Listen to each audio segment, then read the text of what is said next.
Assalamualaikum dan selamat pagi sahabat hijab merah. Gimana kabar hari ini? Semoga korsengnya ini segera berlalu. Pas bangun tadi buka WhatsApp, baca pesan fasilitas transportasi mulai dibatasi sampai jam 21 malam di Jakarta.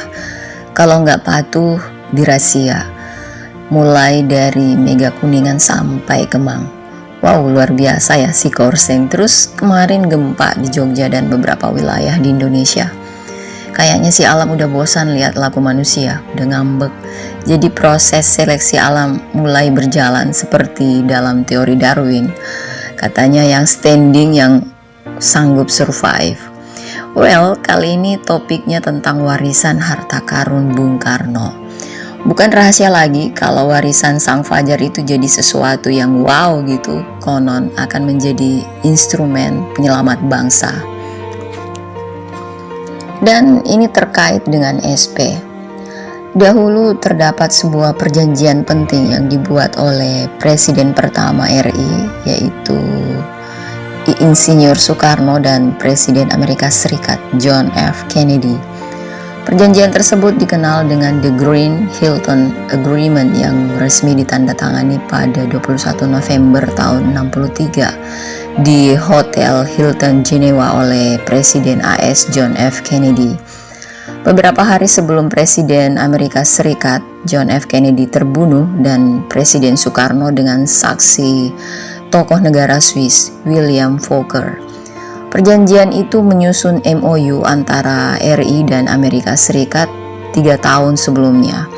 Nah, poin penting dalam perjanjian tersebut adalah bahwa pemerintah AS selaku pimpinan pertama mengakui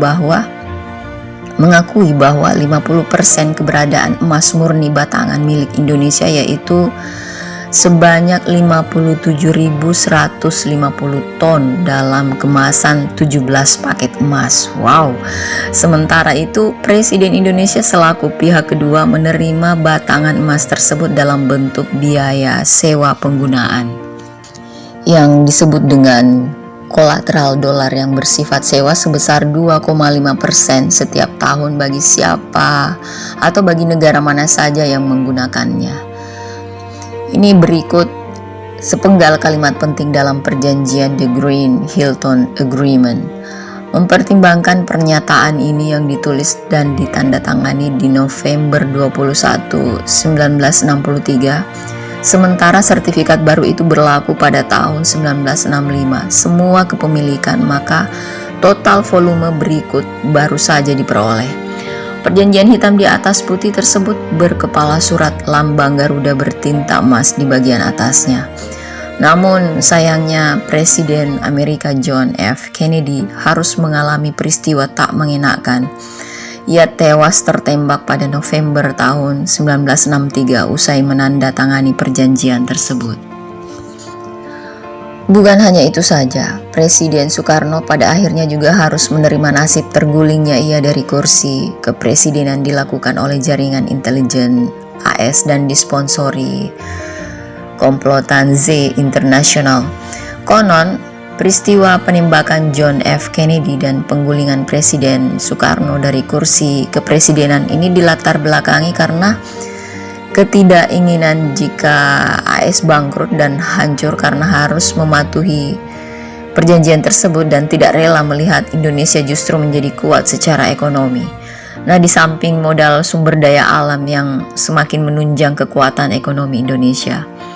Bagi AS sendiri, perjanjian The Green-Hilton Agreement merupakan perjanjian yang konyol yang dilakukan oleh pemerintah AS karena dalam perjanjian tersebut AS mengakui aset emas bangsa Indonesia. Hingga akhirnya AS memutuskan untuk menjarah harta karun yang berupa emas batangan sebagai modal untuk membangun kembali perekonomian AS yang sedang terpuruk akibat Perang Dunia Kedua. Nah, kabar penjarahan emas batang oleh pasukan AS tersebut pada akhirnya terdengar juga oleh Presiden Soekarno.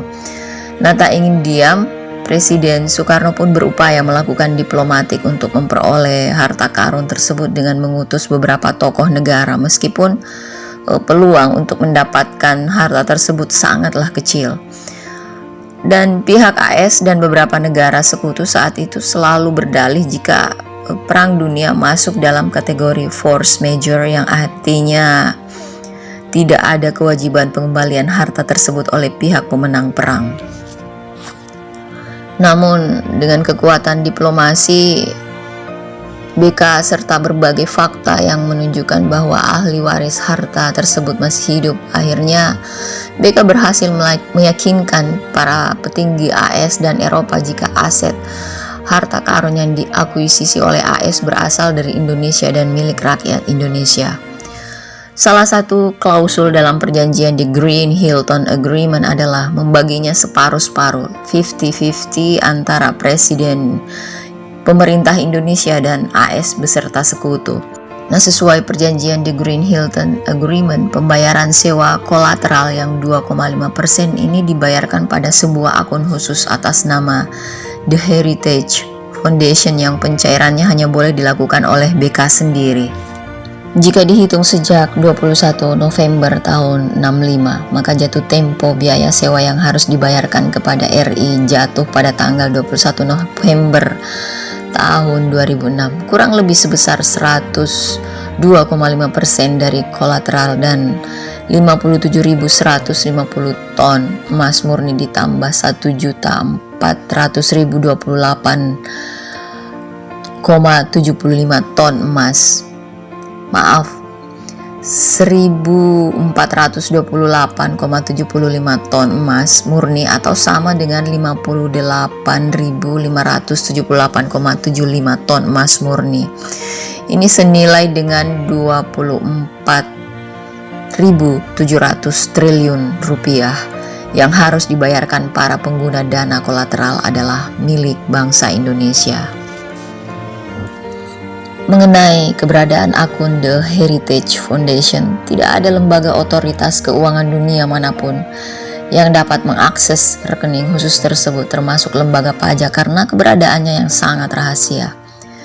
BK sendiri tidak pernah memberikan mandat kepada siapapun, artinya pemilik hak rakyat Indonesia tersebut adalah tunggal, yakni BK sendiri sampai saat ini. Bahkan sejak zaman Presiden Soeharto hingga Presiden Megawati terus berupaya menelisik keberadaan dari akun tersebut dalam upaya mencairkannya, namun tak kunjung berhasil.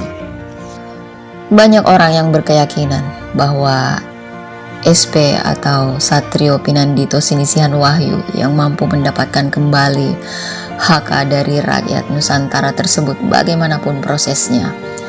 Hal tersebut dikarenakan kepemimpinannya memang mendapat bimbingan langsung dari Tuhan pemilik semesta alam.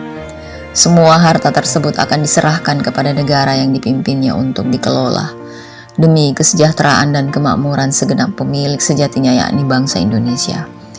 Hingga kini kebenaran mengenai kabar mengenai harta karun BK tersebut masih menjadi misteri.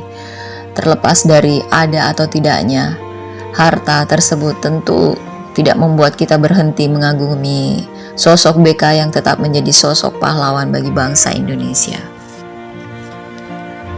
Beberapa tahun lalu, Hijab Merah menyaksikan sendiri beberapa lembar arsip yang bertuliskan top secret yang terkait dengan kolateral. Benar atau tidak, kita tunggu aja waktu yang akan menjawab. Jangan lupa like, subscribe, dan share.